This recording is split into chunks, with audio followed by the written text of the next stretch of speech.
बेटा जर्नल क्या है? जर्नल एक ऐसा रजिस्टर आप लगा सकते हो या एक ऐसी बुक्स लगा सकते हो जिसके अंदर हम बेटा बिजनेस की फाइनेंशियल ट्रांजैक्शंस को सबसे पहले रिकॉर्ड करते हैं। लाइक हमारा एक बिजनेस है, उसके अंदर हमने अपनी कुछ फाइनेंशियल ट्रांजैक्शंस करी।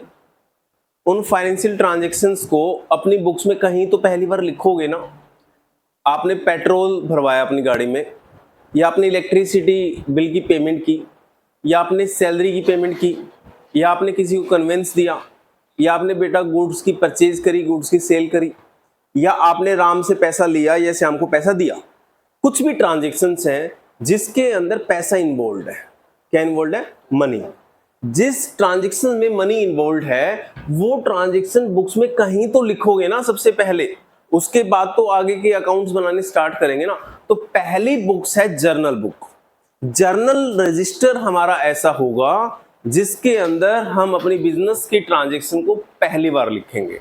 ठीक है, इसलिए इसको प्राइमरी बुक्स ऑफ अकाउंट्स भी बोला जाता है। कौन सी बुक्स बोल दिया जाता है इसको? प्राइमरी मतलब सबसे पहले जा हमारी ट्रांजैक्शंस को रिकॉर्ड किया जाएगा। यानी जर्नल बनाया जाता है बेटा फाइनेंशियल ट्रांजैक्शन को रिकॉर्ड करने के लिए। राइट, जितनी भी फाइनेंशियल ट्रांजैक्शंस होंगी उनको हम अपनी बुक्स में रिकॉर्ड करेंगे। कैसे रिकॉर्ड करेंगे?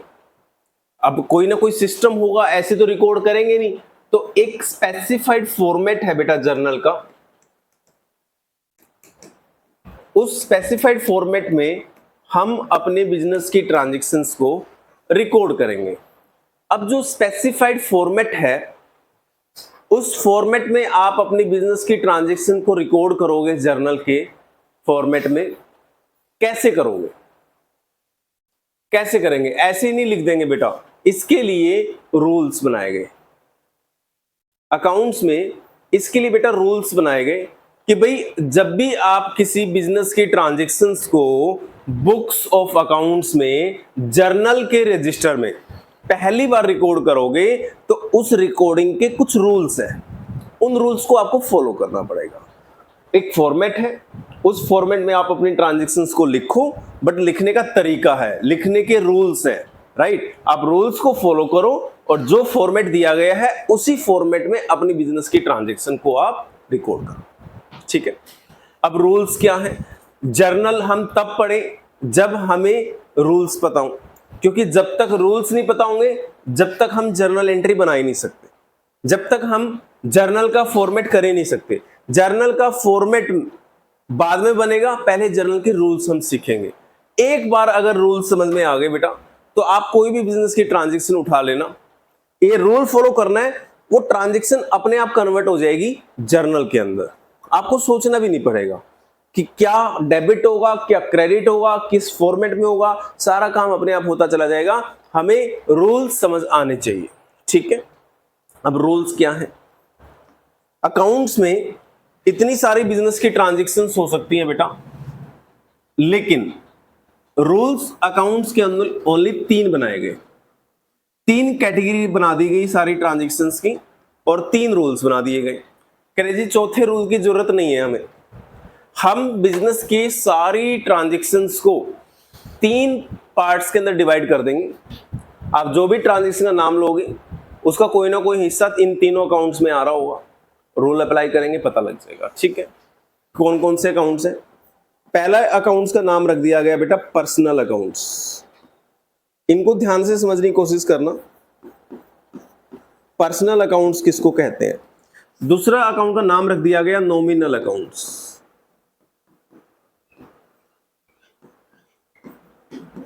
तीसरी टाइप्स का नाम रख दिया गया रियल अकाउंट्स।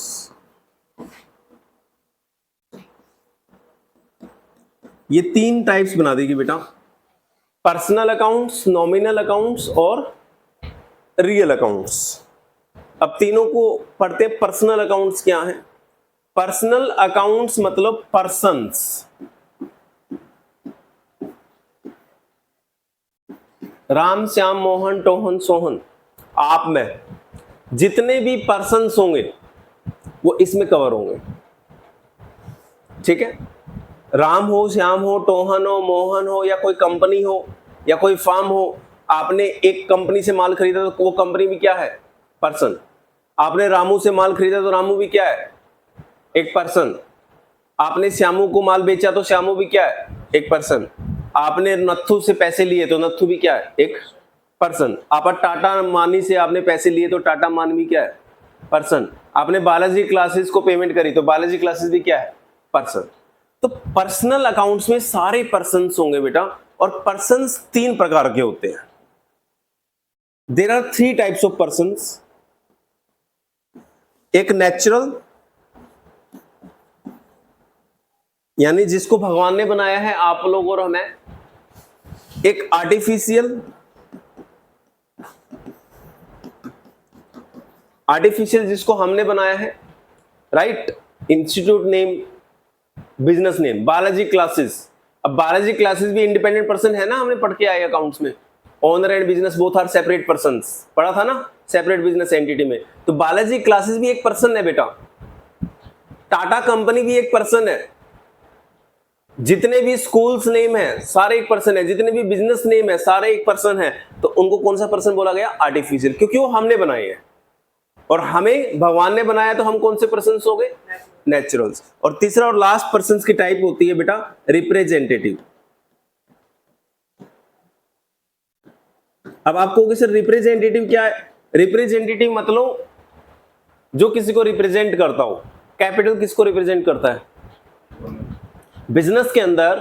आप लोग मुझे बताओ, ओनर का नाम लिखते हो या कैपिटल वर्ड यूज करते हो, कैपिटल वर्ड यूज करते हो। तो नेचुरल पर्सन में तो आएगा नहीं कैपिटल, कैपिटल कोई नेचुरल पर्सन तो है नहीं। अगर नाम लिख देते मालिक का तो नेचुरल में आ जाता, बट नाम तो नहीं लिखते ना। आर्टिफिशियल में भी नहीं आएगा क्योंकि हमने नहीं बनाया।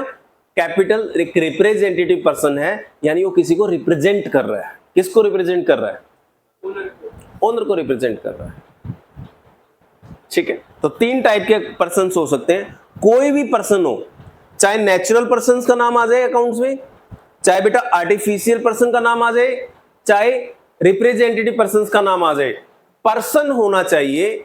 अगर कोई पर्सन है तो उसके लिए पर्सनल अकाउंट का रूल अप्लाई होगा, याद रखना। और पर्सनल अकाउंट का रूल क्या है वो भी करेंगे, क्लियर। कभी भी किसी भी बिजनेस की ट्रांजेक्शन में राम का नाम आ गया तो पर्सनल अकाउंट का रूल याद कर लेना, ठीक है। किसी श्याम का नाम आ गया तो पर्सनल अकाउंट का नाम रूल याद कर लेना, ठीक है। दूसरा है नॉमिनल अकाउंट्स। नॉमिनल अकाउंट्स क्या होते हैं, नॉमिनल अकाउंट्स में बेटा बिजनेस के सारे एक्सपेंसेस एंड लॉसेस और सारी इनकम और प्रॉफिट्स रख दिए गए। आपको जब पता लगे कि ये बिजनेस का एक्सपेंस है, नॉमिनल अकाउंट्स का रूल याद कर लेना। क्या करना है, अगर आपको लगे ये बिजनेस की इनकम है, तब भी आप कौन सा रूल याद कर लेना, नॉमिनल अकाउंट्स का रूल याद कर लेना। क्या करना है इनकम का, ठीक है। तीसरी रियल अकाउंट्स, ऑल एसेट्स। जितने भी बिजनेस की एसेट्स हैं उनको यहां रख दिया गया कि बिजनेस की जितनी भी एसेट्स हैं उनके लिए आप रियल अकाउंट का रूल याद कर लेना, अपने आप पता लग जाएगा क्या करना है आपको। अब आपको कि सर एसेट्स मतलब ऑल एसेट्स, चाहे आपके पास कैश है, चाहे आपके पास बैंक में पैसे हैं, चाहे आपके पास बिल्डिंग है, चाहे आपके पास फर्नीचर है, चाहे आपके पास कंप्यूटर है, चाहे आपके पास कुछ भी है बेटा, एनीथिंग एसेट्स होनी चाहिए। सारी की सारी एसेट्स रियल अकाउंट्स में यूज होंगे, ठीक है। अब मैं आपको बोलूं कैपिटल एक्सपेंडिचर कौन से में आएंगे, पर्सनल अकाउंट्स में आएंगे, नॉमिनल में आएंगे या रियल में आएंगे। कैपिटल एक्सपेंडिचर किस में आएंगे, कैपिटल एक्सपेंडिचर्स बेटा एसेट्स होती है। मैंने आपको क्या बताया था, कैपिटल एक्सपेंडिचर मतलब वो खर्चे जिनका बेनिफिट 1 साल से ज्यादा लिया जाता है, और साथ ही साथ बताया था इट मींस फिक्स एसेट्स। इनका मतलब क्या होता है, भाई बिल्डिंग खरीदी कौन सा खर्चा है, कैपिटल एक्सपेंडिचर। फर्नीचर खरीदा कौन सा खर्चा है, कैपिटल एक्सपेंडिचर। कंप्यूटर खरीदा कौन सा खर्चा है, कैपिटल एक्सपेंडिचर। तो सारे कैपिटल एक्सपेंडिचर रियल अकाउंट से बेटा। बोल तो दिया ऑल एसेट्स, क्या फिक्स एसेट्स को ऑल एसेट्स में काउंट नहीं करोगे। कैपिटल एक्सपेंडिचर होते क्या है, फिक्स एसेट ही तो होती है बेटा, और फिक्स एसेट्स क्या ऑल एसेट्स में काउंट नहीं होंगे, जितनी भी एसेट्स होंगी सारी यहां आएंगी बेटा। हाँ जी, revenue expenditure, revenue expenditure expense हो गया, नॉमिनल अकाउंट में आता होगा एक्सपेंसेस एंड लॉसेस। ये क्या है? एक्सपेंसेस। वो भी तो एक टाइम के लिए हमारी एसेट ही उसमें कंसीडर। सैलरी पेड करना एसेट है।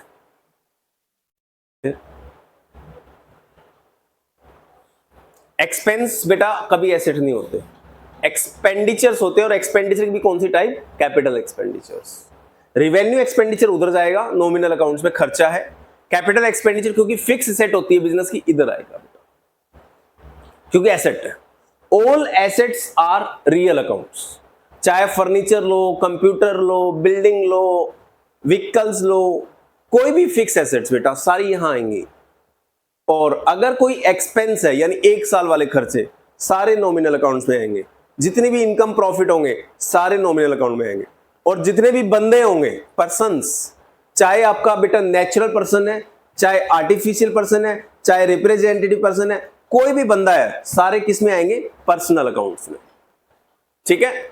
अब जब भी बात आएगी किसी की और वहां पे किसी बंदे का नाम आ गया, मान लो राम का नाम आ गया, श्याम का नाम आ गया, बालाजी क्लासेस का नाम आ गया, जब भी पर्सन का नाम आ गया तो उस पर्सन को डेबिट करना है या क्रेडिट करना है, या मैं बोलूं प्लस करना है या माइनस करना है, तो हम किसका रूल देखेंगे सीधा? बंदों के लिए पर्सनल अकाउंट्स का रूल देखेंगे हम सीधा। और अगर बिजनेस का एक्सपेंस है, नॉमिनल अकाउंट का रूल देखेंगे। अगर बिजनेस की एसेट है कोई, सीधा रियल अकाउंट का रूल देखेंगे। और जितनी मर्जी ट्रांजेक्शन ले लो बेटा आप बिजनेसेस की, जो भी ट्रांजेक्शन लोगे वो सारी इन तीनों में कवर हो जाएंगी कहीं ना कहीं। इन तीन के बाहर कुछ नहीं जाएगा बेटा। ठीक है। कैपिटल एक्सपेंडिचर बेटा, बिल्डिंग परचेज करना कैपिटल एक्सपेंडिचर है। कैपिटल एक्सपेंडिचर एसेट होती है। Real accounts, all capital expenditures are fix assets. जितने भी कैपिटल एक्सपेंडिचर्स करोगे वो सारी फिक्स एसेट होती हैं। और फिक्स एसेट किसका पार्ट है? All assets. रियल अकाउंट्स में आएगा बेटा। ठीक है। अब आपको याद होगा जब आपने अकाउंटिंग इक्वेशन करी, जितनी भी बिजनेस की ट्रांजेक्शन करोगे दो इफेक्ट होते हैं, है ना?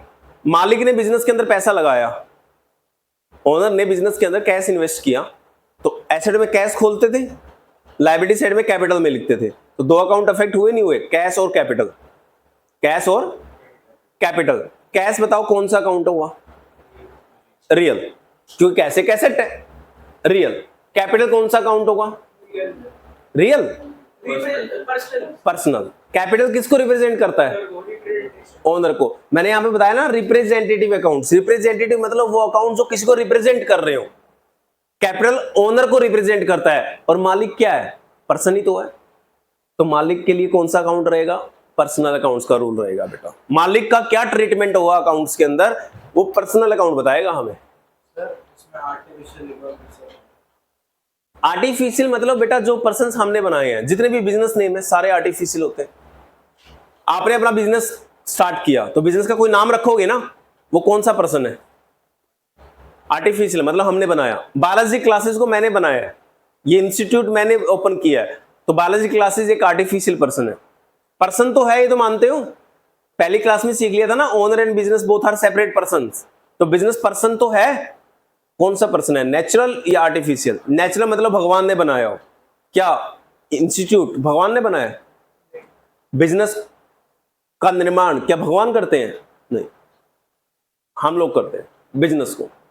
तो इसलिए उसको कौन सा पर्सन बोल दिया गया? आर्टिफिशियल। पर्सन तो पर्सन रहेगा, चाहे आर्टिफिशियल है, चाहे नेचुरल है, चाहे रिप्रेजेंटेटिव है, रूल एक ही रहेगा। एक्सपेंसेस, लॉसेस, इनकम और प्रॉफिट, रूल एक ही रहेगा। और जितनी भी एसेट्स हैं उनके लिए रियल अकाउंट्स का रूल रहेगा।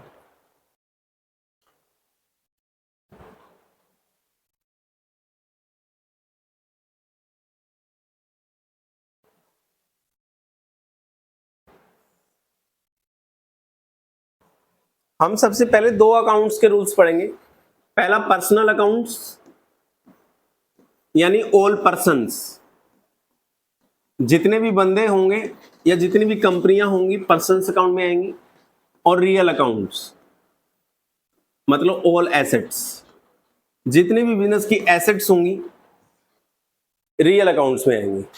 ठीक है, अब इनमें रूल क्या रखा गया बेटा, पर्सनल अकाउंट्स मतलब all persons, natural persons, artificial और रिप्रेजेंटेटिव, राम श्याम मोहन टोहन, कंपनियां टाटा अंबानी, ये सारी चीजें।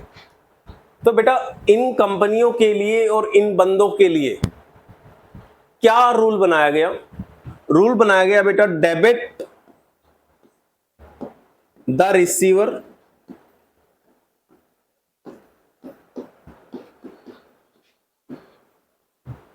एंड क्रेडिट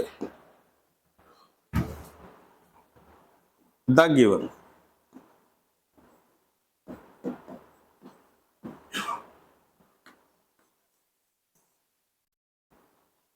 एक ही स्टेटमेंट में रखो इसको, debit the receiver, credit the giver.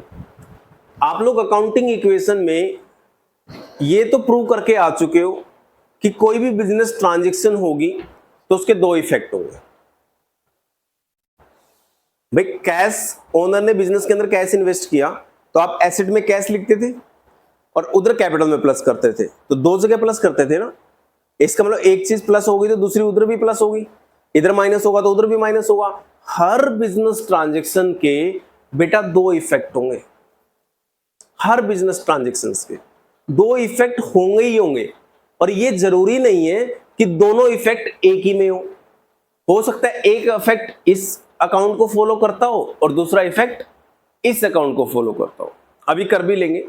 But अगर जहां जिस ट्रांजैक्शन में पर्सनल अकाउंट्स आ जाए, यानी पर्सन का अगर नाम आ जाए, तो उसमें ये रूल लगा लेना, debit the receiver, credit the giver. अगर सामने वाला बंदा जिसके साथ आपकी ट्रांजैक्शन हो रही है वो रिसीवर है तो उसको क्या करेंगे हम? डेबिट।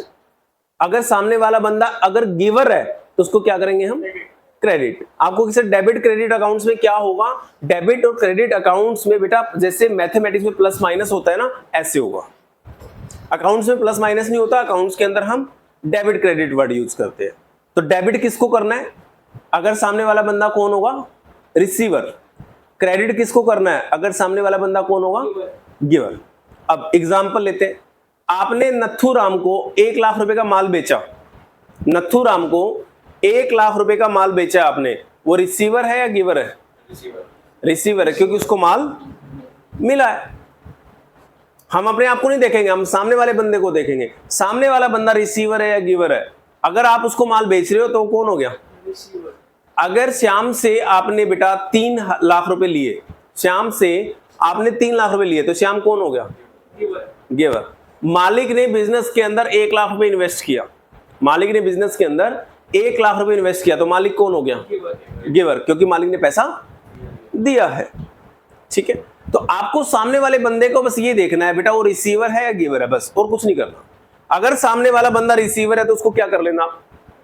डेबिट। अगर सामने वाला बंदा गिवर है तो आप क्या कर लेना? उसको क्रेडिट। जब मैं आपको जर्नल का फॉर्मेट करवाऊंगा ना, जब मैं आपको जर्नल एंट्री करनी स्टार्ट करवाऊंगा ना, तो जर्नल की एंट्री में ना बेटा 2 कॉलम होंगे। जो जर्नल का फॉर्मेट अभी करेंगे हम, उसके अंदर 2 कॉलम होंगे, एक डेबिट का कॉलम होगा और एक क्रेडिट का कॉलम होगा। तो अगर सामने वाला बंदा डेबिट होना है तो कौन से कॉलम में लिखेंगे उसका अमाउंट? डेबिट कॉलम में। अगर कोई क्रेडिट होना है तो कौन से कॉलम में लिखेंगे उसका अमाउंट? क्रेडिट कॉलम में। लेकिन पहले हमें वो देखना है वो बंदा डेबिट होना है या क्रेडिट होना है, और उसके लिए रूल बना दिया गया, डेबिट द रिसीवर। अगर सामने वाला बंदा रिसीवर है तो क्या कर लेना? डेबिट। अगर सामने वाला बंदा गिवर है तो क्या कर लेना? क्रेडिट।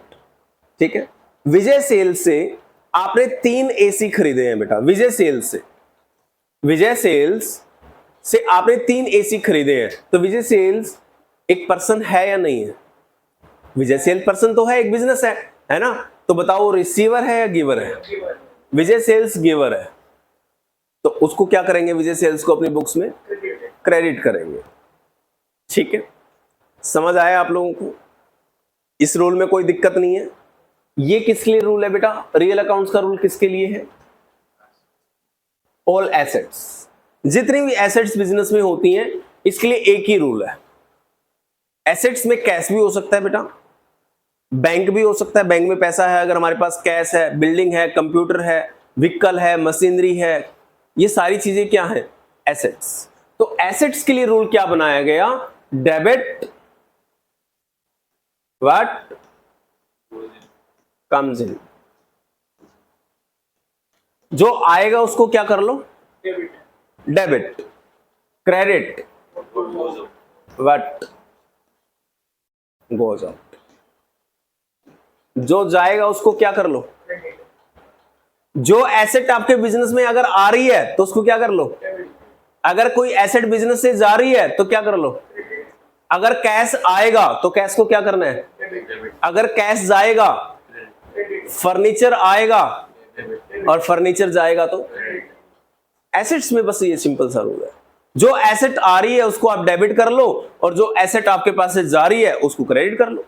कहीं से पैसा आ रहा है तो कैश अकाउंट को डेबिट कर लेंगे हम, अगर कहीं कैश हमारा जा रहा है तो कैश अकाउंट को क्रेडिट करेंगे। रूल एक ही रहेगा सब सारी एसेट्स के लिए, debit what comes in, credit what goes out. जो आएगा उसको डेबिट करना है और जो जाएगा उसको क्रेडिट करना है, बस इतना सा है बेटा।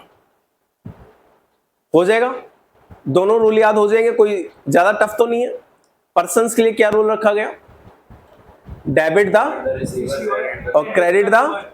अब क्या पर्सन्स के लिए ये रूल रख सकते थे? डेबिट व्हाट कम्स इन, बंदा आएगा क्या? बंदा थोड़ी आता है, क्या आती है? एसेट्स। तो एसेट्स के लिए रूल रखा गया debit what comes in, credit what goes out. इनके लिए रखा गया डेबिट द रिसीवर और क्रेडिट द गिवर। क्लियर है? कर लो नोट डाउन। सर, अगर ओनर ने बिजनेस में पैसे इन्वेस्ट किए हैं और तो पर्सनल अकाउंट में आएगा। बेटा अभी करेंगे ना, चिंता क्यों कर रहे हो? मैंने आपको पिछला क्वेश्चन भी इससे जुड़ा हुआ था आपका, अभी वही मेरे को एग्जांपल ही लेने हैं बेटे। हो गया? इन रूल्स को बेटा याद रखना।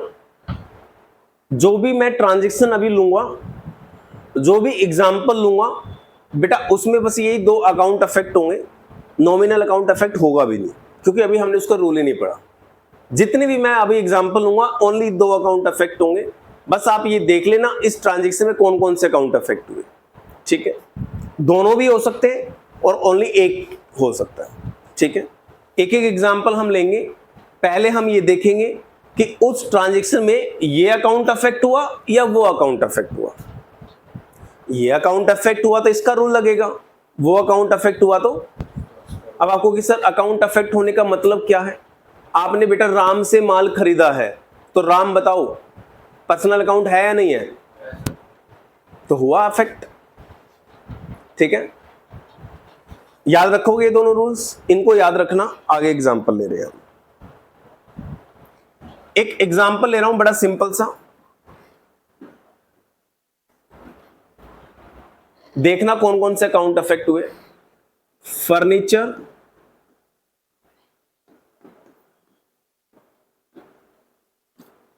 is purchased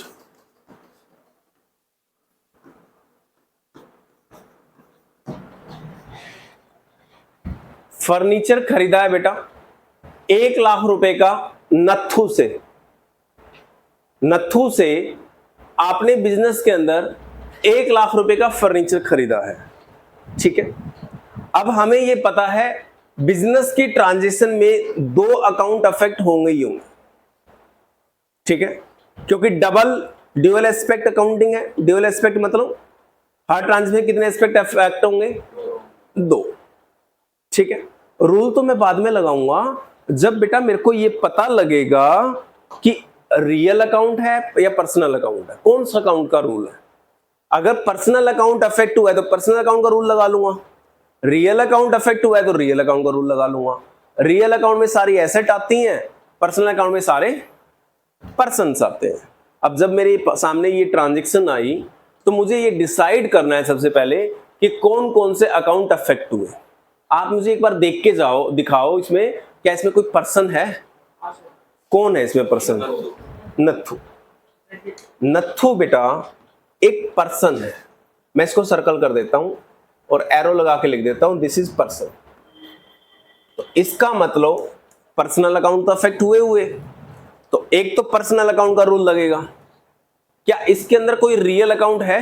Yes, sir. Real accounts कौन से होते थे? Cash All assets. Real account क्या थे? सारी एसेट्स। क्या इसमें कोई एसेट है? Furniture furniture. तो इसके अंदर एक एसेट भी है, 1 लाख नहीं होगा सर? जो भी है बेटा अभी करेंगे एसेट। और एसेट्स के लिए कौन सा रूल लगेगा? Real accounts rule.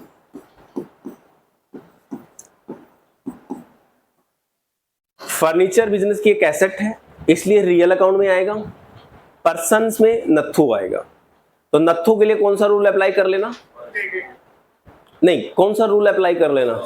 Personal accounts का रूल। और फर्नीचर के लिए कौन सा रूल अप्लाई कर लेना? रियल।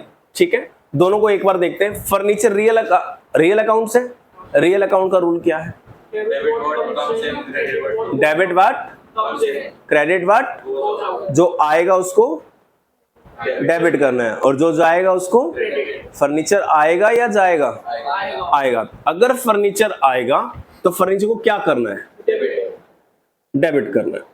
डीआर डॉट, डेबिट को डीआर डॉट लिख सकते हो आप। ठीक है, डीआर डॉट मतलब डेबिट करना है। नथु कौन है? पर्सनल। पर्सनल अकाउंट का रूल क्या था बेटा? Debit is the debit the credit the receiver, credit the giver.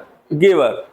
Nathu से आपने माल खरीदा है, तो नथु गिवर है या रिसीवर है? गिवर को क्या करते हो आप इस अकाउंट में? तो इस अकाउंट में इसको करना है क्रेडिट। दो अकाउंट अफेक्ट हुए, एक फर्नीचर और एक नथु। अगर फर्नीचर के लिए रियल अकाउंट का रूल अप्लाई करूं तो फर्नीचर डेबिट होना चाहिए और इसमें क्रेडिट होना चाहिए। दोनों कभी डेबिट नहीं हो सकते, नेवर। दोनों कभी क्रेडिट नहीं हो सकते बेटा। अगर एक डेबिट है तो दूसरे का क्रेडिट होना कंपलसरी है। अगर एक आइटम प्लस हो रही है तो दूसरी आइटम का माइनस होना कंपलसरी है, तभी नेट इफेक्ट जीरो आएगा। और हमें हमेशा नेट इफेक्ट जीरो ही रखना है बेटा, अकाउंटिंग इक्वेशन अदरवाइज मैच नहीं होगी। ठीक है ना? तो इसमें जितनी भी ट्रांजेक्शन हम लेंगे, अगर कोई एक अकाउंट अफेक्ट हो रहा है तो दूसरा क्रेडिट ही होगा। मतलब एक डेबिट हो रहा है तो दूसरा क्रेडिट ही होगा। देख लो, इसमें भी एक डेबिट है और एक क्रेडिट है। बस आपको अकाउंट्स पहचानने हैं बेटा कि नथु क्या है। नथु एक पर्सन है, पर्सनल अकाउंट का रूल लगा लो। फर्नीचर क्या है? एक एसेट है, एसेट का रूल लगा लो, रियल अकाउंट्स का रूल लगा लो। क्लियर है? सर जो ये है अमाउंट 1 लाख, ये भी तो हमारा एसेट है, पैसा दिया कहां है? परचेज लिखा हुआ है। दिया कहां है? क्या मैंने इसमें लिखा है बेटा कि 1 लाख रुपए किसी को दिया है? 1 लाख रुपए का नथु राम से माल खरीदा है, इट मींस क्या पैसे दिए उसको? अभी दिस इज क्रेडिट परचेज। उधार पे माल खरीदा है क्योंकि पार्टी का नाम दिया है बेटा। अगर कैश में खरीदेंगे, अभी आएगा कैश का भी, तो उसमें कैश इफेक्ट होगा। इसमें तो पैसे दिए ही नहीं हमने कैश, अभी माल खरीदा है बेटा, पैसे देंगे तो कैश आएगा। इसमें कैश इन्वॉल्व है ही नहीं। This is credit transaction. लिख लो, एग्जाम्पल नंबर 1 करके लिख लो बेटा ऐसे ही। उसके बाद जर्नल में कैसे रिकॉर्ड होगा ये, वो जर्नल का फॉर्मेट बनाएंगे। हो गया? इस ट्रांजेक्शन में हमने पहले ही लिख लिया, फर्नीचर डेबिट होना है और नथु क्रेडिट होना है। ठीक है, पहले फॉर्मेट को समझ लेते हैं। फॉर्मेट को ऐसे क्यों बनाया गया? सबसे पहला कॉलम बनाया गया बेटा डेट। डेट का मतलब होता है ये ट्रांजेक्शन कब हुई। मान लो ये ट्रांजेक्शन हुई बेटा 5 अप्रैल 2024 को। इसकी डेट क्या थी?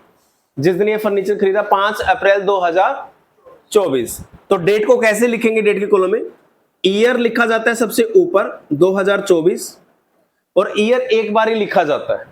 उसके बाद मंथ एंड डे लिखा जाएगा हर ट्रांजेक्शन के लिए। 2024 लिख दिया। कितनी तारीख है? 5 अप्रैल। ठीक है, तो आप मंथ पहले लिखना अप्रैल और आगे लिख देना 5 अप्रैल। इस तरीके से डेट लिखी जाती है। 2024 अप्रैल 5। कल को अगर अप्रैल 10 होगी तो फिर सीधा क्या लिखेंगे? अप्रैल 10। कल को फिर अप्रैल 20 होगी तो सीधा क्या लिखेंगे? अप्रैल 20। कल को 10 जुलाई होगी तो सीधा क्या लिखेंगे? जुलाई 10। ईयर बार बार नहीं लिखेंगे बेटा, ईयर एक बार लिख दिया बस, उसके बाद month and day, month and day, month and day her transaction के लिए। तो पहली ट्रांजेक्शन के लिए मैंने डेट लिख दी।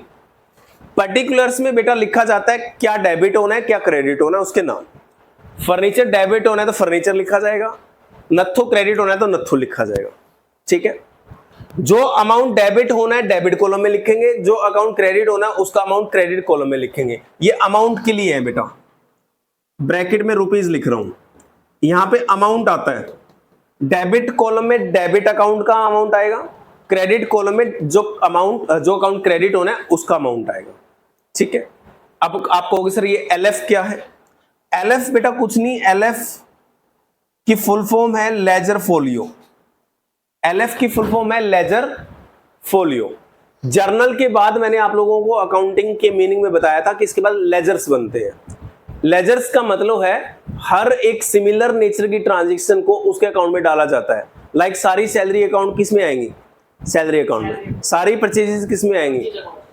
सारी कैश ट्रांजैक्शन किस में आएंगी? कैश अकाउंट में। तो ये वाली ट्रांजैक्शन लेजर के जैसे जर्नल का एक रजिस्टर होगा, राइट, ऐसे ही बेटा लेजर्स का भी एक रजिस्टर होगा। ये वाली ट्रांजैक्शन लेजर के कौन से पेज नंबर पे लिखी जाएगी, वो पेज नंबर यहां आता है बेटा। एक रजिस्टर बन गया जर्नल का, एक रजिस्टर बाद में बनेगा लेजर का। जर्नल तो हम इस बना लेंगे, ये एक रजिस्टर लगा लो आपका। जर्नल के रजिस्टर में ये ट्रांजैक्शन रिकॉर्ड कर दी है ना। मान लो ये जो ट्रांजैक्शन है ये पेज नंबर जर्नल का 10 है, तो ये वाली ट्रांजैक्शन आपने जर्नल के पेज नंबर 10 पे लिख दी है ना। ये ट्रांजैक्शन लेजर के कौन से पेज पे जाएगी, तो पेज नंबर यहां लिख दिया जाता है ताकि कल को ट्रेस करना थोड़ा सा आसान हो। बट आपके लिए इंपॉर्टेंट नहीं है, आपके लिए हमेशा ब्लैंक रहेगा लेजर फोलियो नंबर एलएफ। बस एलएफ का कॉलम बना देना है और कुछ नहीं करना आपको, ठीक है। ज्यादातर क्वेश्चनों में डेट का कॉलम भी आपको बना देना, करना कुछ नहीं। ज्यादातर क्वेश्चनों में कई बार डेट देता ही नहीं है, तो डेट नहीं है तो सीरियल नंबर लिख सकते हो आप इसके अंदर, ट्रांजैक्शन नंबर 1 2 3 लिख देते हैं बच्चे, ठीक है। अदरवाइज डेट का कॉलम बेटा डेट के लिए बना है कि किस डेट पे ये ट्रांजैक्शन हो। क्लियर है? इसमें कौन से अकाउंट डेबिट क्रेडिट हुए हैं बताओ?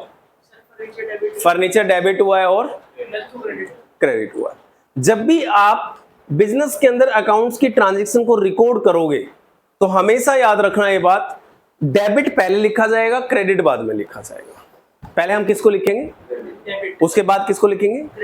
क्रेडिट। कैसे लिखेंगे, लिखने का तरीका देख लो। इस ट्रांजैक्शन में फर्नीचर डेबिट होना चाहिए, तो हम कैसे लिखेंगे फर्नीचर को? इसमें फर्नीचर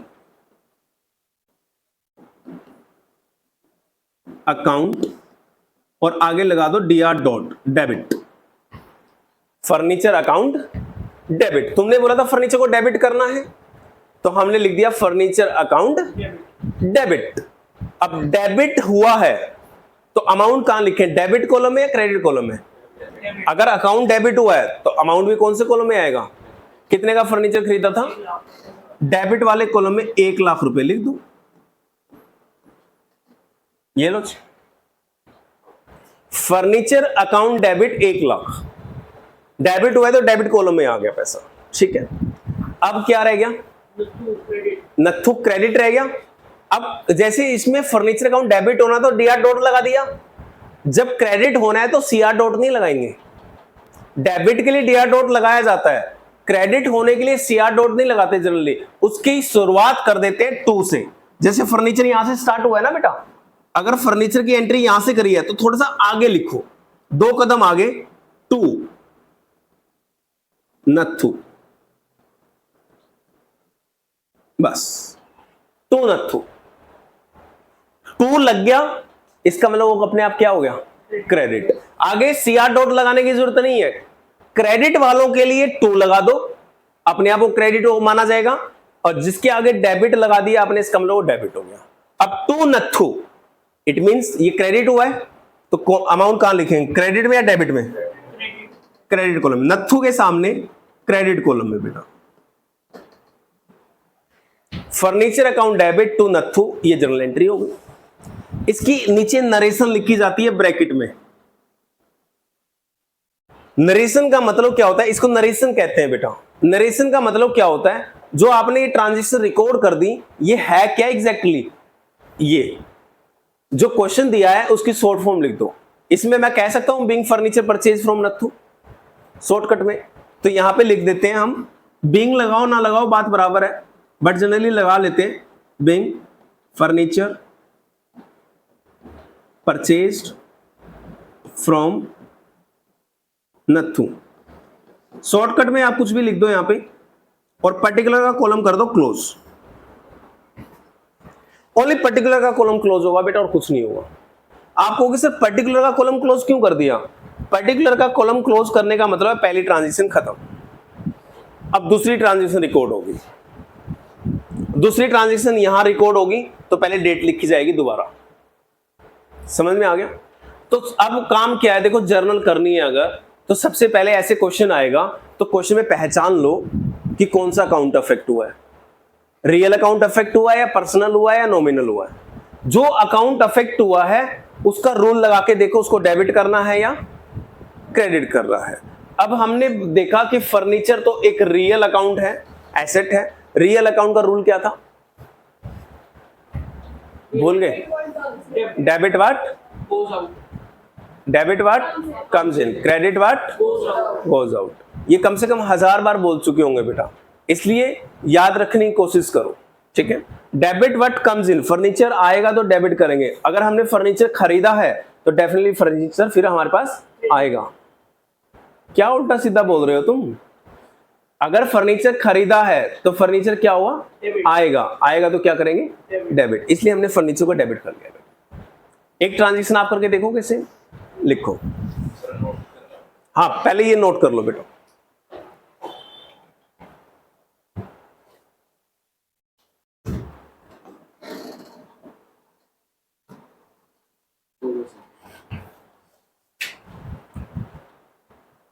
कौन कौन से अकाउंट अफेक्ट हुए हैं इसमें? sir real and मशीन एक रियल अकाउंट है और MNF इंडिया एक personal, पर्सनल अकाउंट।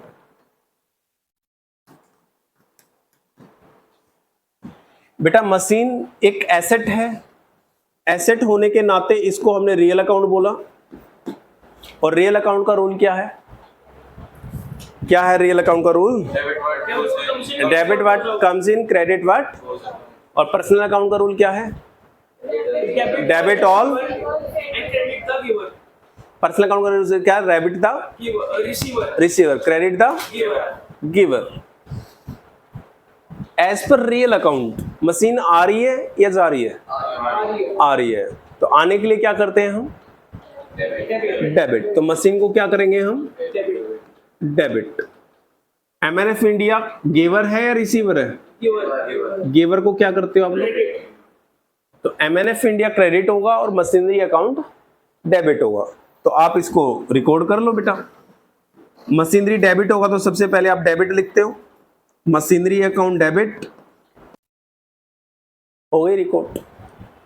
ये जर्नल हो गई बेटा रिकॉर्ड, और पूरे जर्नल के चैप्टर में ऐसे करना है, ठीक है। लेकिन हमें रट्टा नहीं लगाना, हमें जब भी ट्रांजैक्शन आएगी तो देखना है बेटा कौन कौन से अकाउंट अफेक्ट हुए, रियल अकाउंट अफेक्ट हुए, नॉमिनल अकाउंट अफेक्ट हुए या पर्सनल अकाउंट अफेक्ट हुए, ठीक है। किसी कोई डाउट? पक्का? नेक्स्ट। हाँ जी। नहीं, इनकम एसेट कैसे होती है बेटा? है कैसे हो गए? कैश एसेट होता है, प्रॉफिट एसेट थोड़ी होता है। कैश मिलेगा तब की बात है ना बेटा। मैंने आप लोगों को पढ़ाया तो आपकी फीस मेरी इनकम है या एसेट है? अभी मुझे मिला नहीं है, इनकम है। एसेट तो तब होगी ना जब कैश मिलेगा। कैश एसेट होगी, इनकम एसेट नहीं होगी बेटा। दोनों को क्लब मत करो, कैश अलग चीज है, इनकम अलग चीज है। इनकम अलग है और कैश अलग है। कैश मतलब एसेट, इनकम मतलब इनकम, नॉट एसेट। इनकम जब मिलेगी तो किस फॉर्म में मिलेगी, कैसे मिलेगी बताओ? कैश में मिलनी जरूरी है? बैंक में मिल गई तो इनकम के बदले कुछ और मिल गया तो, इनकम डूब गई तो, इनकम अभी मिली नहीं तो इनकम को एसेट कैसे कह सकते हो आप? इनकम जब मिलेगी तो किस फॉर्म में मिलेगी? अगर पैसा आएगा तो पैसा एसेट है, इनकम एसेट थोड़ी है बेटे। दोनों चीजें अलग अलग है, इनकम अलग है, कैश अलग है, ठीक है। अगर स्टेटमेंट में मेंशन किया गया हो कि रिसीव्ड बोल दिया हो, अभी आएगा बेटा, सारे आएगा, एक एक एग्जांपल आएगा, इसमें कोई डाउट तो बताओ। जब रिसीव्ड, पेड, ये सारे वर्ड आने ही हैं तो अभी टेंशन क्यों ले हम एडवांस में? पता नहीं हजारों एग्जांपल होंगे। मैंने क्या बोला था आप लोगों को कि इस चैप्टर के ऊपर सबसे ज्यादा क्लासेस लगेंगी, ठीक है ना। और अब आपको पहली क्लास में समझ में आ रहा होगा चैप्टर तो आसान लग रहा है, ठीक है ना। आसान नहीं है, अगर आप इसको पढ़ोगे इस तरीके से तो आपको आसान लगेगा, बट आसान नहीं है बेटा। कॉमर्स के 90% स्टूडेंट, कह रहा हूं मैं 90% स्टूडेंट जर्नल नहीं आता होता। चाहे अकाउंट से 100 के 100 नंबर आ जाए, डजंट मैटर, बट उनको जर्नल नहीं आता। तो जर्नल के अंदर बड़े सारे कॉन्सेप्ट हैं, एक एक करके धीरे धीरे आएगा। फॉर्मेट यही रहेगा, तरीका यही रहेगा, रूल यही रहेंगे, सब कुछ यही रहेगा। ये होगा तो कैसे होगा, वो होगा तो कैसे होगा, ये होगा तो कैसे होगा, इफ होगा तो क्या होगा, बट होगा तो क्या होगा, वो सारी चीजें करनी है अभी हमें। नेक्स्ट एग्जांपल लिखो। इन एग्जांपलों में मैं क्या चेंज कराऊंगा? ये सारी चीज चेंज कराऊंगा छोटी छोटी। देखो केस नंबर 3,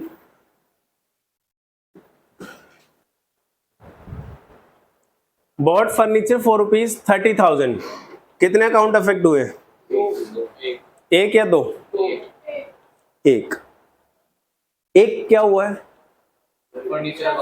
फर्नीचर। चलो, रियल अकाउंट अफेक्ट हुआ है क्योंकि ये आपकी एसेट है। बस मुझे ये बता दो, बॉट फर्नीचर फॉर ₹30,000 क्या है? ये कैश में खरीदा होगा या उधार में खरीदा होगा या फ्री में खरीदा होगा? कैश में खरीदा होगा। उधार तो नहीं आ सकता। उधार वर्ड जब तक नहीं आ सकता जब तक नाम, भाई उधार होती तो पार्टी का नाम देता ही देता, तो बेटा पार्टी का नाम ही नहीं दिया, इट मींस उधार तो नहीं हो सकता। ये कैश में खरीदा होगा। अगर कैश में खरीदा होगा तो क्या फ्री में खरीदा होगा? कैश में खरीदने का मतलब फ्री होता है क्या? तो फिर कैश नहीं आएगा इसमें। एक कैसे कह सकते हो आप? बॉट फर्नीचर, अगर आप फर्नीचर लेके आए हो तो फर्नीचर आया होगा तो कैश गया नहीं होगा, या फ्री में ले आए फर्नीचर? बताओ। बॉट फर्नीचर फॉर ₹30,000 फ्री में ले आए या पैसे देके लाए होगे? अगर पैसे देके लाए होगे तो 30,000 कैश आएगा नहीं, मतलब कैश इफेक्ट नहीं होगा क्या? रियल अकाउंट, इसमें दोनों रियल अकाउंट अफेक्ट हुए हैं बेटा। फर्नीचर आया है और कैश गया है। फ्री में फर्नीचर थोड़ी खरीदा जाएगा। अगर आपने फर्नीचर खरीदा है तो पैसा गया होगा 100%, कैश गया होगा, और कैश भी आपकी एक एसेट है बेटा, रियल अकाउंट है। तो दोनों ट्रांजैक्शंस पे, मतलब दोनों अफेक्ट अकाउंट्स पे आपका रियल अकाउंट रहेगा, कैश के लिए भी और फर्नीचर के लिए भी। रियल अकाउंट का रूल क्या है? डेबिट वाट, क्रेडिट वाट, जो आएगा जो डेबिट है हो जाएगा, जो आएगा उसको क्या करना है? डेबिट करना है। जो जाएगा उसको क्या करना है? इसमें कौन आएगा और कौन जाएगा? कैश। तो फर्नीचर को क्या करना है आपको? डेबिट, और कैश को आपने क्या करना है? क्रेडिट। कंपल्सरी नहीं है। हाँ, मतलब ये बहुत शॉर्ट फॉर्म में लिख दिया, जितना लिख सकते हो उतना लिख सकते हो आप, पर इसमें कंपल्सरी नहीं है कि आपको यही चीज लिखनी है। नरेशन का मतलब होता है ये एग्जैक्टली है क्या, ये चीज तो है, ये एज इट इज लिख दो आप पूरा का पूरा, कोई दिक्कत नहीं है। इसको शॉर्ट फॉर्म में लिख दो, कुछ चलेगा। इसमें लिखा है बेटा, computer purchased for ₹90,000 from Nandu. Nandu से आपने 90,000 का कंप्यूटर खरीदा and payment made by cheque, और नंदू को हमने पेमेंट भी कर दी, यानी चेक से पेमेंट कर दी। तो कैश जाएगा या बैंक से पैसे जाएंगे? बैंक जाएगा, कैश नहीं जाएगा। इट मींस राइट, एसेट के रूप में बैंक जाएगा हमारा। कंप्यूटर आएगा या जाएगा? आएगा। क्या आप समझते हो कि नंदू का अकाउंट या नंदू का नाम हमारी बुक्स में आना चाहिए? अगर आप पेमेंट करके किसी से सामान लेके आए हो तो क्या सामने वाली पार्टी का हमारी बुक्स में नाम आना चाहिए? नहीं। अगर कैश परचेज है, कैश परचेज का मतलब पेमेंट कर दी, तो पार्टी का कोई हमारा यहां लेना देना नहीं है। ठीक है, पार्टी को भूल जाओ। इसके अंदर एक तो कंप्यूटर इफेक्ट होगा और एक चेक। चेक का मतलब बैंक, बैंक इफेक्ट होगा बेटा। नंदू का नाम नहीं आएगा। बेशक से इसमें पर्सनल अकाउंट्स है, लेकिन पर्सनल अकाउंट इस वाले क्वेश्चन में इग्नोर करे जाएंगे, क्योंकि हमने कैश पेमेंट देके बेटा सामान खरीदा है, और जब भी आप कैश पेमेंट देके सामान खरीदोगे तो personal account will be ignored. क्या काम है हमारे यहां पर्सनल अकाउंट्स का? इग्नोर कर दो पर्सनल अकाउंट्स को, डायरेक्ट एंट्री कर सकते हो आप। तो डायरेक्ट एंट्री क्या होगी इस केस में? आप बताना। फर्नीचर, कंप्यूटर, कौन सा अकाउंट है? रियल है या पर्सनल है? रियल। क्यों है रियल? क्योंकि एक एसेट है। चेक, चेक का मतलब बैंक। बैंक रियल अकाउंट है या पर्सनल है? रियल है। ठीक है। एक बच्चा कहता है सर बैंक तो पर्सनल है। मैंने कहा कैसे बेटा? कह रहे सर आपने बताया था पर्सनल अकाउंट वो अकाउंट होते हैं जो नेचुरल और रिप्रेजेंटेटिव और वो होते हैं आर्टिफिशियल। तो बैंक तो एक आर्टिफिशियल हो गया। बैंक से हमने लोन लिया तो बैंक तो गिवर हो गया। तो मैंने कहा बेटा बैंक से आपने लोन लिया, बैंक गिवर हो गया, डेफिनेटली वो पर्सनल अकाउंट है बैंक।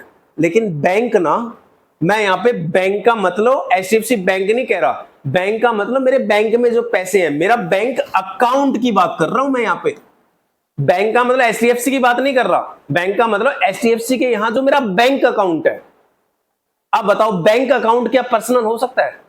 एचडीएफसी बैंक पर्सनल हो सकता है, आईसीआईसीआई बैंक पर्सनल हो सकता है, एक्सिस बैंक पर्सनल हो सकता है, पीएनबी बैंक पर्सनल हो सकता है। बट उन बैंकों के अंदर अगर मेरा अकाउंट है तो क्या वो अकाउंट पर्सनल अकाउंट हो सकता है क्या?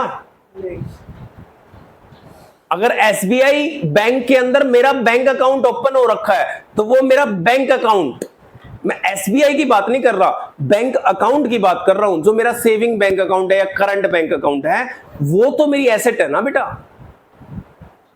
और डेफिनेटली अगर एसबीआई के साथ मैं कोई ट्रांजैक्शन करूंगा तो एसबीआई एक पर्सनल अकाउंट है। एसबीआई से लोन ले रहा हूं, इंटरेस्ट ले रहा हूं या कुछ दे रहा हूं, वो पर्सनल है एसबीआई। लेकिन मैं तो यहां एसबीआई की बात ही नहीं कर रहा, मैं यहां पे बैंक का मतलब कह रहा हूं बैंक अकाउंट। और बैंक अकाउंट जो आपका है दैट इज योर एसेट। जैसे कैश आपकी एसेट है, ऐसे अगर बैंक में पैसे हैं तो वो भी क्या है? आपकी एसेट है। तो यहां पे जो बैंक में पैसा पड़ा है ना, उसकी बात हो रही है, बैंक अकाउंट की। क्लियर? तो बेटा दो अकाउंट इफेक्ट होंगे और दोनों कौन होंगे? Real accounts. ठीक है, कंप्यूटर भी रियल है और बैंक अकाउंट भी आपका रियल अकाउंट है। नंदू यहां इग्नोर हो जाएगा क्योंकि हमने नंदू से जो माल खरीदा है वो पैसे देके खरीदा है बेटा। और जब भी आप पैसे देके खरीदोगे तो personal account will be ignored. Clear? और कभी भी किसी ट्रांजेक्शन में तीन अकाउंट इफेक्ट मत करना जो अलग अलग वैल्यू के हो। डेबिट एंड क्रेडिट दो ही अकाउंट इफेक्ट होते हैं। कौन कौन से होते हैं? डेबिट और ये भी याद रखना, जितना अमाउंट डेबिट में होगा उतना ही अमाउंट क्रेडिट में भी होना चाहिए, उतना ही होना चाहिए सेम। ठीक है, तो कंप्यूटर आएगा या जाएगा? तो आने को क्या करेंगे? बैंक का पैसा आएगा या जाएगा? तो क्या करेंगे? क्रेडिट। बैंक अकाउंट को क्रेडिट करना है और कंप्यूटर को डेबिट करना है। अगर वो स्पेसिफाइड बैंक का नेम देता तो फिर वो पर्सनल में आता। बेटा बैंक से कोई कंप्यूटर खरीदता है क्या? नहीं, मतलब चेक जो हमने इशू किया। नहीं, चेक इशू किया है तो बैंक अकाउंट आएगा ना, नाम क्यों आएगा फिर? अगर वो कह रहा था check issued by ICI bank. नहीं, इशूड बाय आईसीआई बैंक हो ही नहीं सकता। इशूड तो हम करेंगे ना। चेक कौन बनाता है? मैं बनाऊंगा। अगर मैं चेक इशू कर रहा हूं तो आईसीआईसीआई क्यों बनाएगा cheque? Cheque is my property. मैं चेक बनाऊंगा ना, मेरे अकाउंट से पैसे कट जाए। वो किसी भी बैंक से बनाऊं मैं, मेरे 10 बैंकों में अकाउंट है तो मैं किसी भी बैंक का चेक दे सकता हूं, जाएगा तो मेरा बैंक ना, अकाउंट ना। ठीक है, मैं एसबीआई के साथ। अच्छा एक बात बताओ, मेरा बेटा मैं आपको एक बड़ा सिंपल सा बता रहा हूं। मेरा एचडीएफसी बैंक में मान लो अकाउंट है, अब HDFC बैंक अकाउंट मेरा है तो HDFC की चेकबुक भी मेरी होगी। मैंने आप लोगों को प्राइस देना था, मैंने क्या किया, HDFC बैंक का चेक काट के आपको दे दिया। इसका HDFC बैंक से कोई लेना देना है? उसका कोई लेना देना नहीं है। मैंने आपको प्राइस दिया है तो मेरा अकाउंट डेबिट हो जाएगा, मतलब मेरे बैंक से पैसे कट जाएंगे और आपके बैंक में पैसा प्लस हो जाएगा। HDFC को कुछ नहीं मिलेगा। HDFC एक मीडिएटर है, मेरे बैंक से पैसे काटेगा और तुम्हारे अकाउंट में डाल देगा, क्योंकि मैंने चेक इशू किया। उसमें बैंक का क्या रोल है? ठीक है, तो बेटा कंप्यूटर अफेक्ट होगा और बैंक अकाउंट, बैंक नहीं अफेक्ट होगा, बैंक अकाउंट अफेक्ट होगा। और बैंक अकाउंट हमारी एसेट होती है। तो कंप्यूटर आ रहा है, परचेज किया है, परचेज का मतलब कंप्यूटर आएगा और आने के लिए रूल था डेबिट व्हाट कम्स इन, जो आएगा उसको डेबिट कर लो। कंप्यूटर आएगा तो कंप्यूटर को डेबिट कर लो, बैंक अकाउंट से पैसा कटेगा तो बैंक अकाउंट को क्रेडिट कर लो। तो जर्नल एंट्री क्या बन गई इसकी? Computer account debit to Nandu account या to bank account? To bank account. Nandu का तो नाम रिकॉर्ड ही नहीं होगा बेटा, कैश ट्रांजेक्शन है ये। लिख लो answer, computer account debit, format बनाओ और लिखो computer account debit to bank account. ठीक है, being computer purchased and payment made by cheque. कर लोगे? अब अगर एक ही बार में दो एसेट खरीदे, हम एक ही पार्टी से दो एसेट अगर खरीदें तो क्या होगा? लिखो केस नंबर 5।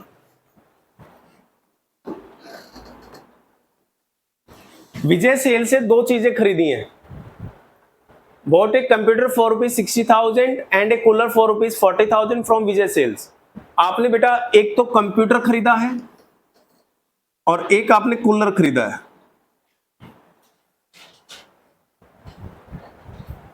विजय सेल से दो चीजें खरीद के लाए हो आप लोग।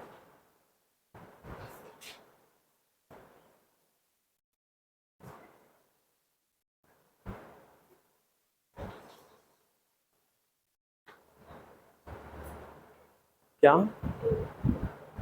कुछ भी लिख लो बेटा, डेट से फर्क ही नहीं पड़ता। 5 सितंबर 2024 लिख लो। अच्छा, कंप्यूटर खरीदा है, कूलर खरीदा है। कंप्यूटर कौन सा अकाउंट है, पर्सनल या नॉमिनल?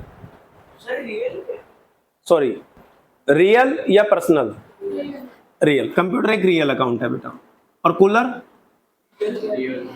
कूलर भी रियल है, क्योंकि ये दोनों एसेट है। रियल अकाउंट का रूल क्या था?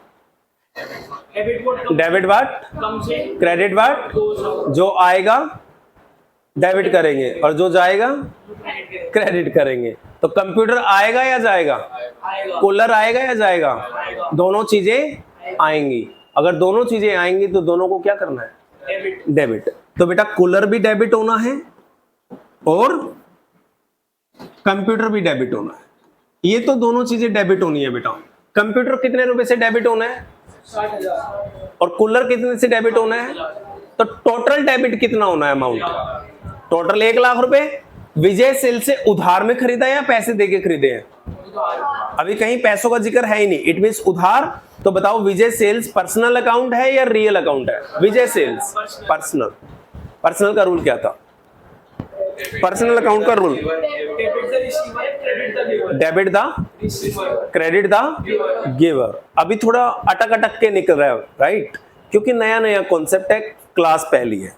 जब 4 या 5 क्लासेज हो जाएंगी तो तुम्हारे दिमाग से ऐसे निकलना चाहिए बेटा, जैसे रात को अगर मैं नींदों में भी पूछ लूं ना, सपनों में, बेटा रियल अकाउंट, तो आपके मुंह से निकलना चाहिए sir debit what comes in credit what goes out. जबकि होश में नहीं हो तुम, अपने आप बके जा रहे हो, राइट? तो वो सिचुएशन होनी चाहिए, यानी हमें सोचने की जरूरत ना पड़े। रूल क्या है? तो बेटा दो एसेट आ रही है, दोनों रियल हैं। रियल का रूल था debit what comes in, it means ये डेबिट होंगी दोनों चीजें। और विजय सेल से हमने माल खरीदा है उधार पे, तो विजय सेल्स हमारे लिए एक पर्सन है, तो इसके लिए पर्सनल अकाउंट्स के रूल लगेंगे। पर्सनल अकाउंट का रूल था डेबिट द रिसीवर और क्रेडिट द गिवर। इसने, ये रिसीवर है या गिवर है? ये बंदा गिवर को क्या करोगे? इसने 1 लाख रुपए का माल दिया है तो ये 1 लाख से क्या हुआ, क्रेडिट। तो बनाओ जर्नल एंट्रीज की। नहीं नहीं, एक साथ बेटा, मैं बना के दिखाता हूं आप लोगों को। ये होगी बेटा,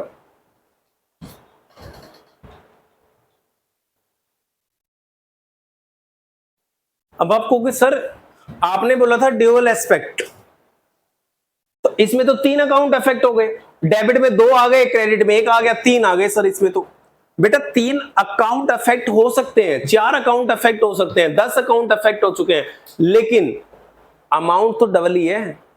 क्रेडिट कितना हुआ है अमाउंट, क्रेडिट 1 लाख हुआ है, डेबिट कितना हुआ है, 1 लाख, तो क्रेडिट भी 1 लाख और डेबिट भी 1 lakh, this is called dual aspect.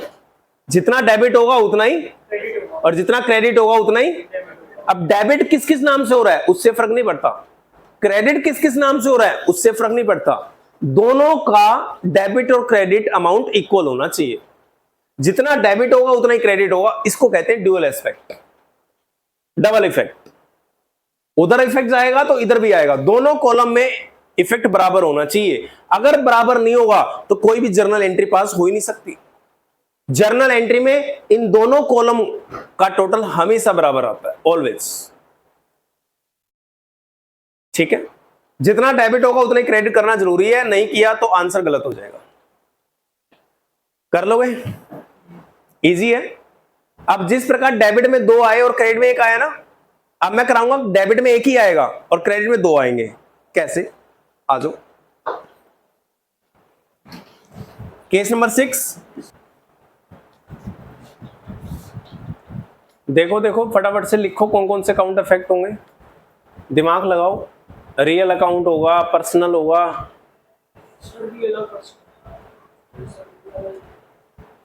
Bot building, building खरीदी है बेटा, तो बिल्डिंग का कोई अकाउंट है या नहीं है, हाँ सर, रियल अकाउंट, रियल है या पर्सनल है। रियल, तो एक तो बिल्डिंग अफेक्ट होगी बेटा, और बिल्डिंग एक रियल अकाउंट है। डेबिट, रियल अकाउंट का रूल क्या था, debit what comes in, credit debit watt comes in, credit वाट, जो आएगा उसको डेबिट करना है, जो जाएगा उसको। बिल्डिंग आएगी या जाएगी, क्या करना है, डेबिट। बिल्डिंग डेबिट करनी है जी।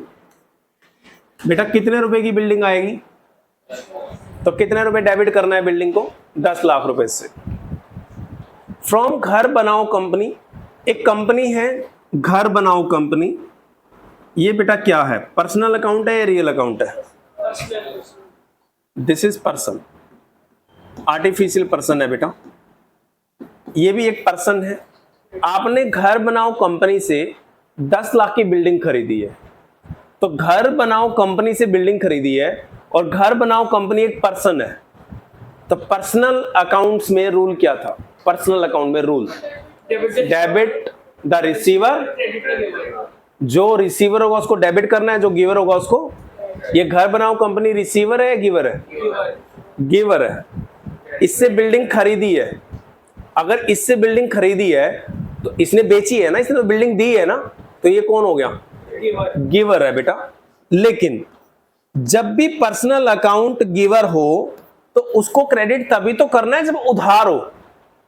हमने घर बनाओ कंपनी से बिल्डिंग खरीदी है, ये गिवर है, हम गिवर को क्रेडिट करते हैं, बट क्रेडिट बेटा तभी तो करेंगे जब इसे उधार में खरीदी हो। आगे क्वेश्चन कह रहे हैं 60% payment made by cheque, 10 lakh का 60% यानी 6 लाख रुपए तो पेमेंट कर दी ना, तो उधार कितनी रह गई इसके लिए, 4 लाख। तो जो घर बनाओ कंपनी क्रेडिट होगी, गिवर है क्रेडिट होगी है, तो कितने रुपए से क्रेडिट होगी बेटा, ओनली 4 लाख से क्रेडिट होगी, क्योंकि इसकी उधार 4 लाख ही है। और एक अकाउंट चेक से पेमेंट करी है तो बैंक अकाउंट भी अफेक्ट होगा, बैंक से पैसा जाएगा नहीं जाएगा। और बैंक अकाउंट बेटा एक आपकी एसेट है, और एसेट्स रियल अकाउंट्स होते हैं, और रियल अकाउंट का रूल क्या था, debit what comes in, credit what. तो ये जा रहा है तो क्या होगा, कितने रुपए क्रेडिट होगा, 6 लाख, 6 लाख, 6 लाख जा रहे हैं। ठीक है, जितना पैसा जाएगा उतना ही तो क्रेडिट होगा, और जितनी उधार होगी उतना ही तो गिवर होगा वो। क्योंकि इससे एक क्वेश्चन आया था जिसमें मैंने बताया था कि हमने पेमेंट दे दी तो हमने नंदू को इग्नोर किया था। पर्सनल अकाउंट को इग्नोर किया जाता है अगर पेमेंट कर दी जाए तो। इसमें 60% पेमेंट कर दी तो 40% पेमेंट नहीं करी ना, तो घर बनाओ कंपनी ओनली 40% के लिए आएगी, 4 लाख। तो लिखो बेटा कैसे होगी इसकी transaction. Building account debit, format बना लो अपना। आपने बिल्डिंग को खरीदा है बेटा, बिल्डिंग एक रियल अकाउंट है, आ रही है, तो as per real account debit होगा। तो लिखो बिल्डिंग अकाउंट डेबिट 10 लाख। आपने आंसर में building account debit 10 lakh, debit वाले कॉलम में 10 लाख लिखो। टू बैंक अकाउंट, कितनी पेमेंट करी है आपने? 6 लाख। तो टू बैंक अकाउंट 6 लाख डाल दो क्रेडिट कॉलम में। जहां टू लगा दिया आपने वो अमाउंट क्रेडिट कॉलम में जाएगा बेटा। टू का मतलब क्रेडिट होता है। टू बैंक अकाउंट 6 लाख और टू घर बनाओ कंपनी 4 लाख। ठीक है, तो डेबिट में ओनली एक ही अकाउंट आया, क्रेडिट में इस बार 2 अकाउंट आ गए, टू घर बनाओ कंपनी और टू बैंक। लेकिन दोनों का टोटल है तो 10 लाख ही ना। जितना डेबिट का टोटल है उतना ही टोटल तो क्रेडिट का है ना। फर्क क्या पड़ता है इस चीज से? तो आंसर लिखोगे आप इसका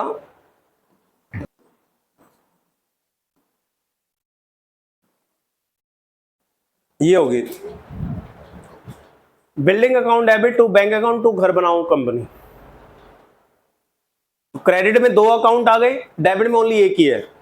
लेकिन हमें अकाउंट से मतलब नहीं है, हमें अमाउंट से मतलब है। डेबिट में अगर 10 लाख आया है तो क्रेडिट में भी 10 लाख आया है, तो जितना अमाउंट डेबिट हुआ उतना ही अमाउंट क्रेडिट हुआ। Double effect, dual effect. ठीक है, हो जाएगा आराम से। कोई डाउट? नेक्स्ट लिखो।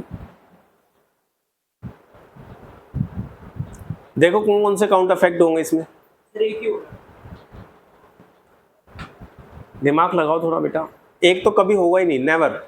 एक अकाउंट से इफेक्ट नहीं होता बेटा।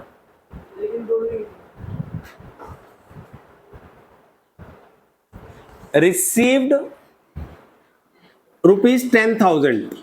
What is the meaning of received ₹10,000? नहीं, क्या मिलना?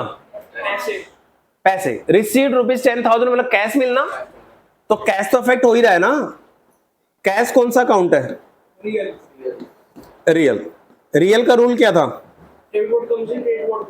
डेबिट बट कैश आएगा जाएगा? आ रहा है तो क्या करोगे? डेबिट।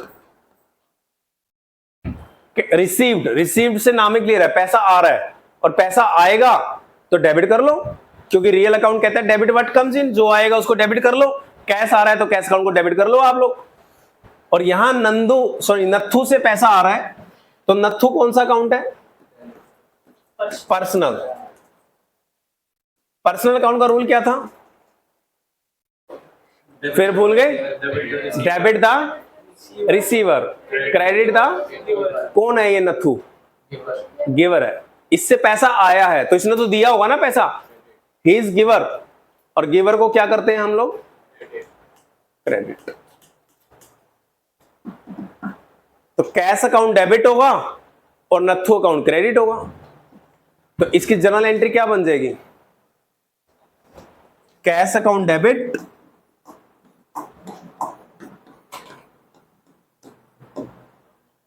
कितना? 10,000 टू नत्थू।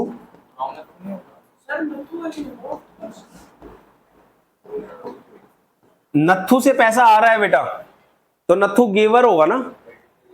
सारे पर्सनल अकाउंट के लिए रूल क्या है? गिवर को क्रेडिट करते हैं। नत्थू गिवर है तो नत्थू क्रेडिट नहीं करेंगे। जो भी बंदे का नाम आ जाए और क्रेडिट हो तो गिवर होगा। क्लियर है? तो नत्थू। अब इसमें छोटा सा डाउट रह जाता है। अगर आप मेरे वर्ड्स देखोगे इससे पहले वाले, तो मैंने आप लोगों को बोला था जब भी पैसा इन्वॉल्व हो तो हम पर्सनल अकाउंट्स को इग्नोर करते हैं। बोला था नहीं बोला था? अगर कैश वर्ड यूज हो जाए तो पर्सनल अकाउंट को क्या किया जाता है? इग्नोर। आपने मार्केट से कंप्यूटर खरीदा और पेमेंट कर दी, तो मैंने बोला था जिससे कंप्यूटर खरीदा है वो इग्नोर होंगे अकाउंट्स, क्योंकि पेमेंट कर चुके हो आप, उसका नाम लिखने की जरूरत बुक्स में नहीं है। लेकिन वो कब बोला था बेटा? जब आप मार्केट से कोई सामान खरीदोगे। तो क्या इस ट्रांजेक्शन में माल खरीद रहे हो, कुछ कोई एसेट खरीद रहे हो, कोई स्टॉक खरीद रहे हो, कुछ खरीद रहे हो क्या? तो बेटा वो खरीदते वक्त की बात थी। अगर मार्केट से कोई चीज खरीदी, मान लो विजय सेल से माल खरीदा, तो विजय सेल से जब आपने सामान खरीदा और उसको पेमेंट कर दो आप, तो फिर विजय सेल का नाम नहीं आएगा अगर पेमेंट कर दी तो। लेकिन वो बाय करते वक्त की बात है बेटा। क्या इस ट्रांजैक्शन में कहीं बाय किया आपने? नहीं किया ना। इसमें तो नथुराम से पैसा लिया है हमने, और पैसा क्यों लिया होगा नथुराम से? क्योंकि हो सकता है हमने उधार में माल बेचा होगा इसको। अब पैसा तो लेना पड़ेगा ना बेटा, तो पैसा लेंगे तो नथुराम का तो नाम आएगा। ठीक है, तो पैसा लेते वक्त और पैसा देते वक्त पर्सनल अकाउंट आएंगे।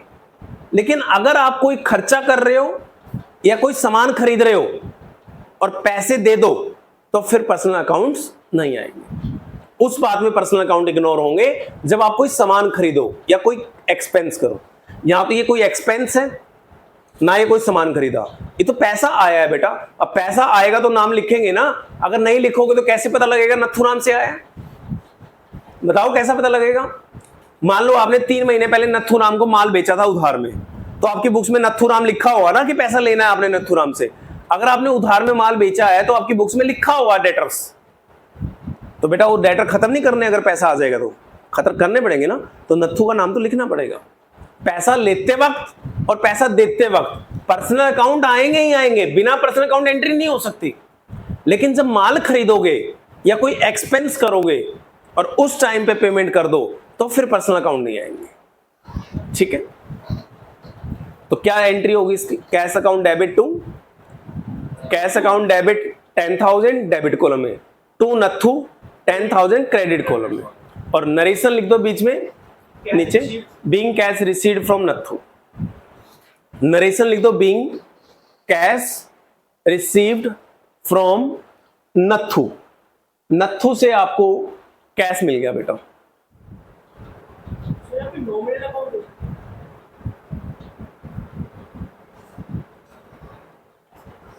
नॉमिनल में तो बेटा एक्सपेंसेस और लॉसेस, इनकम और प्रॉफिट आते थे। यहां कहां एक्सपेंस और लॉस है? ये तो आपने पेमेंट करी है संजय को।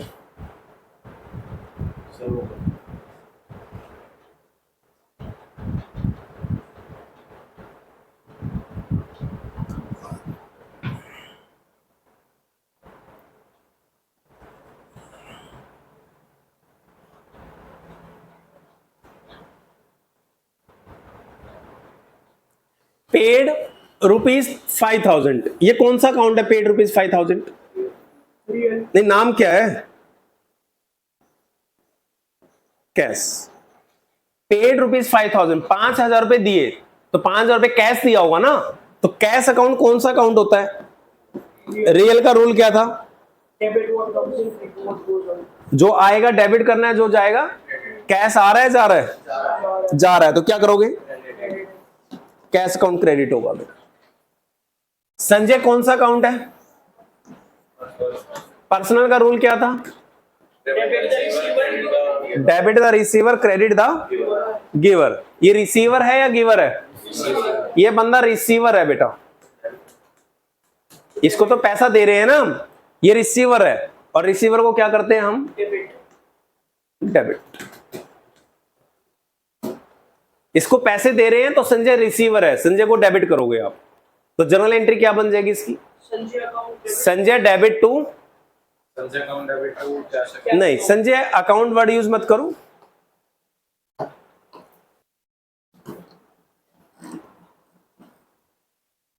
संजय डेबिट। अब बेटा संजय डेबिट लिखो या ओनली, ठीक है। और अगर जैसे कैश अकाउंट, आगे हर के आगे अकाउंट लगा सकते हो। अगर बेटा पर्सनल के आगे नाम लेना, नेम के आगे अगर अकाउंट लगाना है तो आप संजय's अकाउंट करोगे ऐसे, संजय अकाउंट नहीं, संजय's अकाउंट, ठीक है। इस तरीके, या तो ओनली संजय लिखो या लिखो संजय's अकाउंट। ठीक है, आप ऐसे वर्ड यूज नहीं कर सकते जर्नल के अंदर, राम अकाउंट नहीं, ये लिखना गलत है बेटा। आप लिखो राम्स अकाउंट, इस तरीके से लिखना ठीक है। जहां नेम आएंगे पर्सन्स के ऐसे लिखा जाएगा, या फिर ओनली राम लिख दो, ये भी ठीक है। अकाउंट लगाओ मत, ठीक है। नेम के आगे या तो अकाउंट मत लगाओ, अकाउंट लगाना है तो ऐसे लगाओ। फिर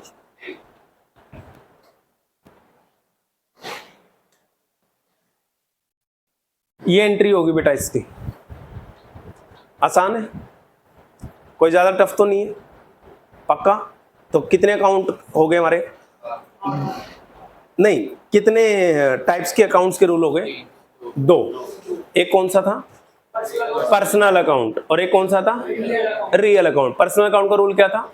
डेबिट द रिसीवर, और रियल का रूल क्या था? डेबिट वाट, क्रेडिट वाट, जो आएगा उसको और जो चीज जाएगी उसको क्रेडिट करना है। कोई डाउट हो तो बताओ इसके अंदर, नहीं है? एक क्लास कर देते हैं, उसके बाद क्लास खत्म करते हैं बेटा।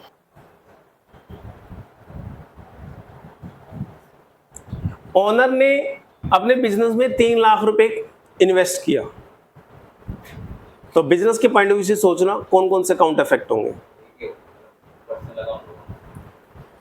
ओनर इन्वेस्टेड ₹3 लाख, ओनर ने 3 लाख रुपए बिजनेस को दिया, तो 3 लाख रुपए दिया, बताओ कैश आएगा नहीं आएगा?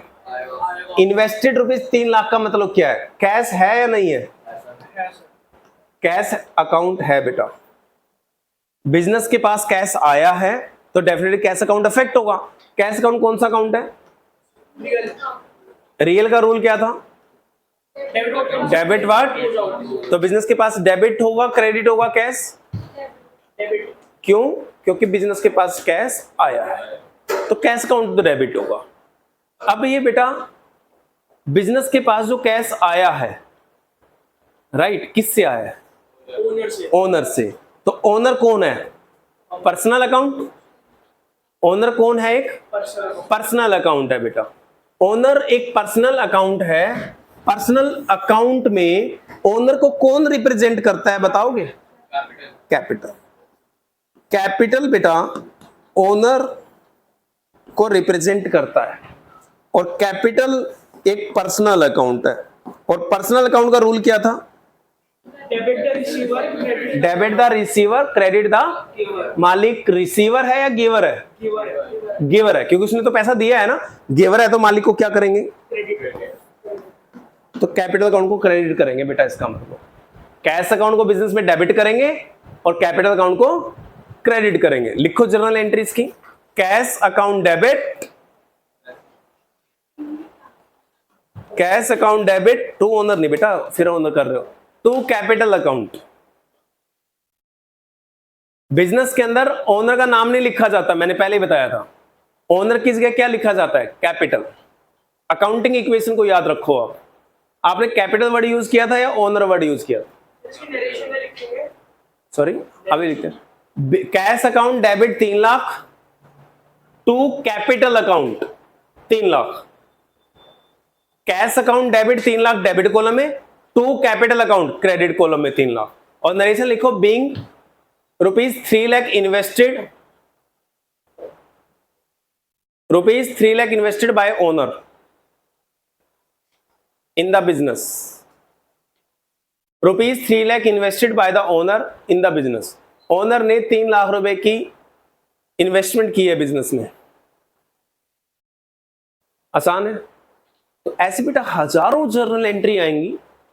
अभी तो हमने बेसिक वाली जर्नल एंट्री ऐसी करी है, लेकिन टफ से टफ जर्नल एंट्री भी होगी इसी प्रकार। रूल यही फॉलो होना है, रूल कभी चेंज नहीं होगा, ठीक है।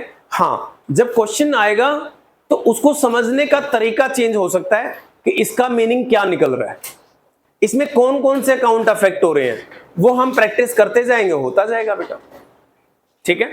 तो तीसरा रूल रह गया हमारा बीच वाला, नॉमिनल अकाउंट, वो नेक्स्ट क्लास में करेंगे। वो इनसे भी आसान है, कुछ नहीं है ज्यादा टफ, ठीक है। चलो, थैंक यू।